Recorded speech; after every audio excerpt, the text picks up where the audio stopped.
Give us the very latest. Oh, as we see people.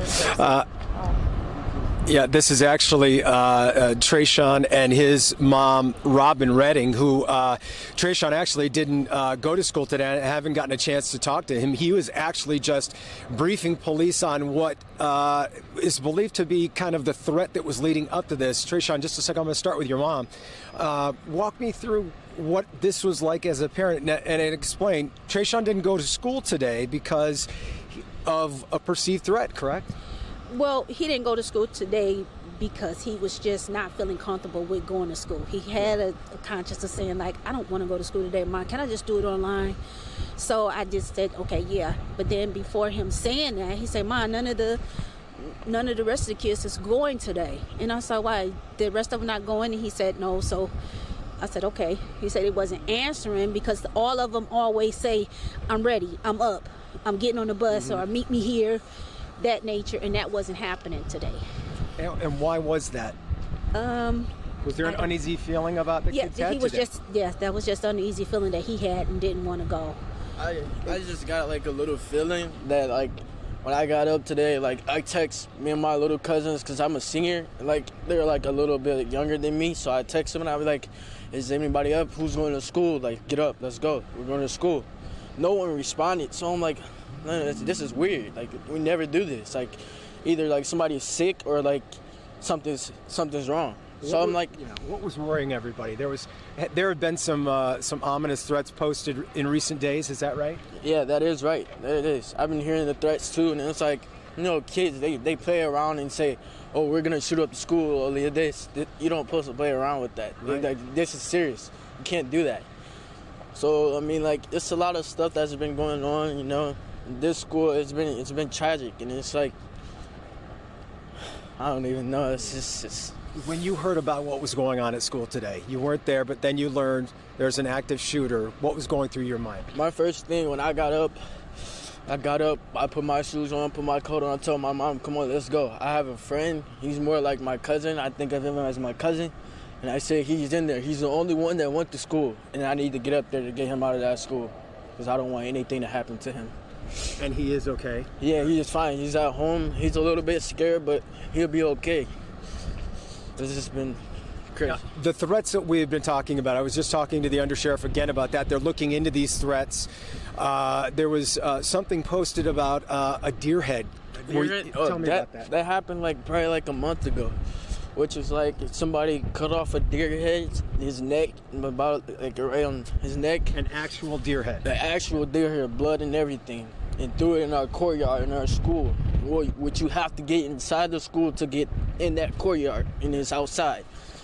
And they drew all on the buildings on the wall looking for our principal. They want to talk to our principal, asking him where he is. I mean, it's a lot to this. I mean, I don't have all the details, but they're still investigating. Nothing's confirmed if it's connected to this sophomore who pulled the trigger today. And as you guys got here, you saw a couple of the students come out, and I don't want you to name any names because they're still notifying people. But how is that hitting you, knowing that you know some of these kids that were shot today? I mean, it worries me a lot. I mean, I grew up with these kids for so long. I've been going out here for almost 4 or 5 years now.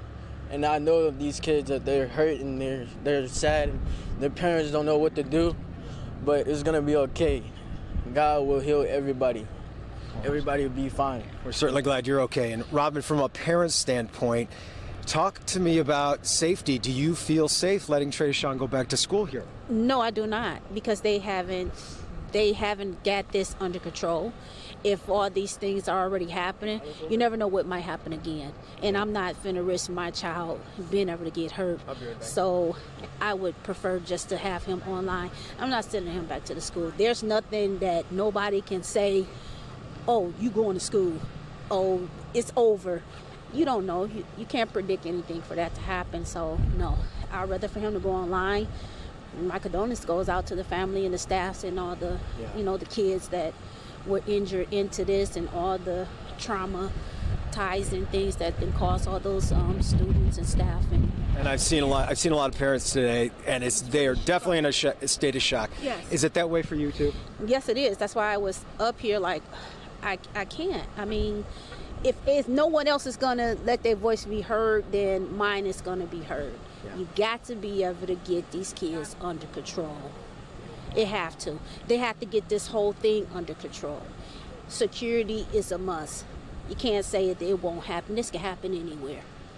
So yeah, I'm not sending my kid back to no school that he can't even sit down and get a lesson to know that I'm gonna get a phone call and say my child been shot or it's a shooting. No, that's devastating. It's crazy.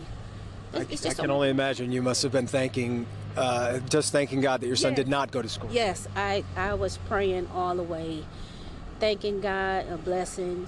Hey, you gotta listen to your kids, and he was very firm of saying, I'm not going. Yeah. So. Robin, we're glad he's okay, and thank you both for talking to us. You're welcome. We appreciate it. And David, Karen, by the way, the undersheriff had just told me a minute ago that we're expecting another briefing coming up at 5 o'clock. It's we still got a long way to go before that, but as they actively investigate some of this, I can tell you that we're across the street from Meyer, where the original staging area was, but there's been all kinds of overflow. And families have come across here, and Homeland Security has reached out to a bike shop over here that just has a lot of property and they're able to house some kids there if they need to. So it's become a staging area over here. And in talking to some parents over there, I can tell you a few of them were waiting word on their loved ones to find out if their kids are okay. And it's just a scene, straight out of every parent's nightmare as they try and wait for that. So we're waiting. We're waiting for an update, and we will update you as soon as we get that. But for now, I'll send it back to you in the studio. Jason, I want to say, before you went to that interview, I saw that student just hugging it appeared to be a police officer. Was that the case? Yeah. Tell me a little bit more about that. He was the first one over here that had brought to their attention that there had been other threats in recent days, and going back a month ago to the Deerhead situation he was talking about, where someone posted it. And when we talked to her earlier, by the way, she said the threat that really spurred her son and some friends to not go to school was much more explicit. It included the words saying, if you come to school today, but they weren't sure who it was directed at. If you come to school today, you will get shot. So there was an explicit threat out there, and officers learned of it. This is a very fluid situation for police as well. And they brought him over to try and debrief him, and they were talking to him for a long time. And you can just, the connection, the emotion there, like you saw, Karen, once he got out of the vehicle, gave him a hug. I mean, it's a lot of hugs going around today, for sure.